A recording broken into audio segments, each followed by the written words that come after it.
ठेविले अनंते तैसेची राहावे, चित्ती असू द्यावे समाधान. ऐकलंय ना? परंतु कधी कधी आम्हा माणसांना नको त्या गोष्टीची भुरळ पडते आणि कुठे थांबायचं हेच कळत नाही. आणि याच स्वभावाचा फायदा प्रत्येक सायबर क्राईममध्ये, म्हणजे ज्या ज्या सायबर क्राईममध्ये आर्थिक फसवणूक झाली आहे अशा सगळ्या क्राईममध्ये याच स्वभावाचा फायदा उठवला जातो. मग त्याच्यामध्ये टार्गेट केलं जातं, कुठून काही डेटा प्राप्त होतो, त्या व्यक्तीची पोझिशन, फायनान्शियल पोझिशन, सध्याचं स्टेटस, अशा काही गोष्टी त्याच्या लीक झालेल्या डेटावरून या फ्रॉड्युलंट लोकांच्या हाती लागतात. त्यातून मग कधीकधी खूप मोठी बुद्धिमान व्यक्तीसुद्धा त्यांच्या मस्तपैकी फेकलेल्या जाळ्यामध्ये कधी अडकत जाते हे त्यालाच कळत नाही. अनेक व्यक्तींना 3 कोट 4 कोट असा फटका बसला आहे या पुण्याच्या विद्यानगरीमध्ये. म्हणजे जिथं खूप सुज्ञ लोकांचं वास्तव्य आहे अशी ज्या पुण्याची ख्याती आहे, त्या पुण्यामधलेच अनेक लोक अशा सायबर क्राईमचे बळी ठरलेले आहेत. सगळं तुमच्या वाचनातसुद्धा आलेलं असेल. पुण्यातल्या सगळ्या रसिकजनांना नक्की या गोष्टी माहीत असतात. पण रिसेंटली घडलेली कोथरूडमधील गणेशनगरमध्ये राहणाऱ्या एका अभियंत्याच्या बाबतीत जे काही घडलं त्याच्यावरून सगळ्या समाजाला एक वेगळा संदेश द्यायचा आहे.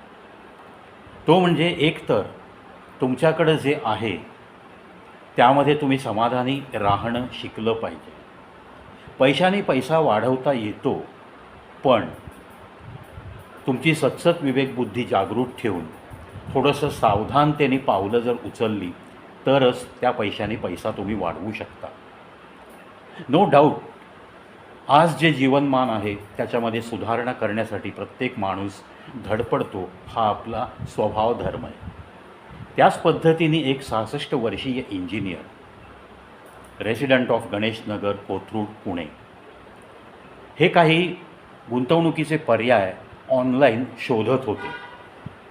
मोबाईलचा जमाना आहे, प्रत्येक व्यक्तीकडं अँड्रॉईड आहे, चांगल्या चांगल्या प्रकारचे फोन आहेत.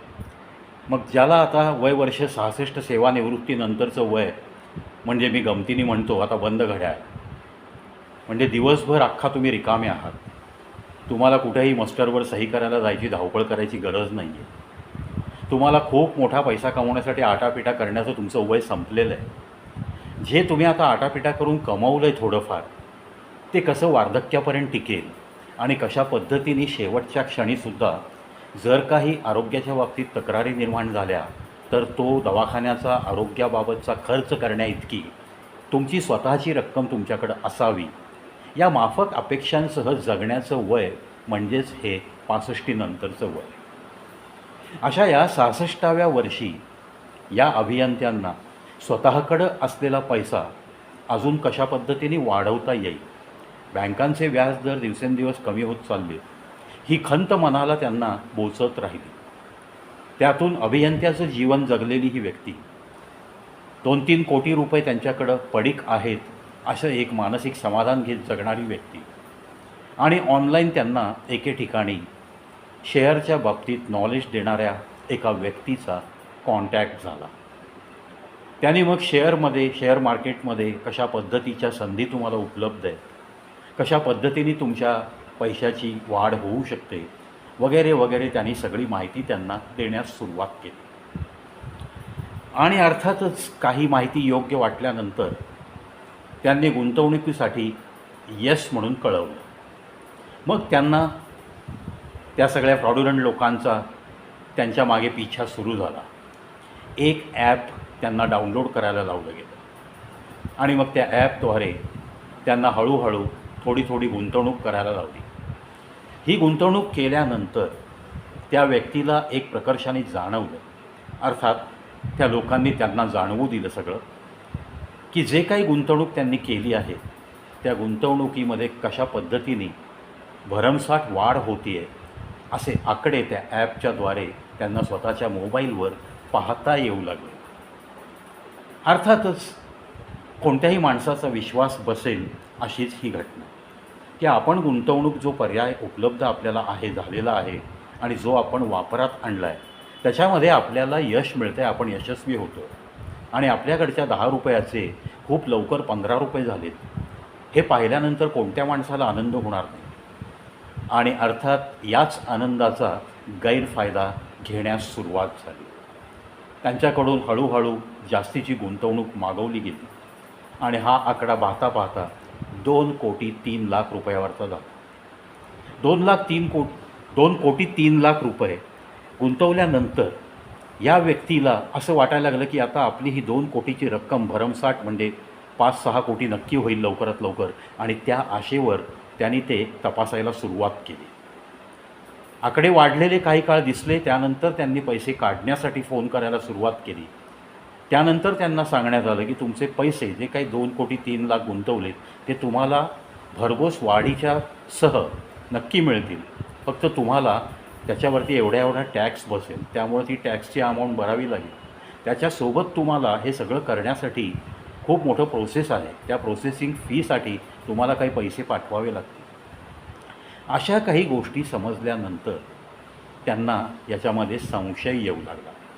ज्या ज्या व्यक्तींना संपर्क केला गेला त्यानंतर हळूहळू संपर्क होईनासा झाला किंवा उडवाउडवीची उत्तरं देण्यात येऊ लागली आणि मग त्यांना समजलं की आता आपली ही कमीत कमी आपण गुंतवलेली जी रक्कम आहे 2,03,00,000 याची फसवणूक झाली आहे, त्यामुळं आता कंप्लेंट केल्याशिवाय गत्यंतर नाही.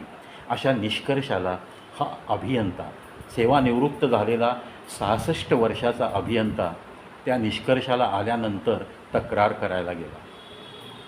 अशा प्रकारची जी ॲप डाउनलोड करायला सांगितली जातात, हे सगळा प्रकार फ्रॉड्युलंट असू शकतो, हे सगळे ठग असू शकतात.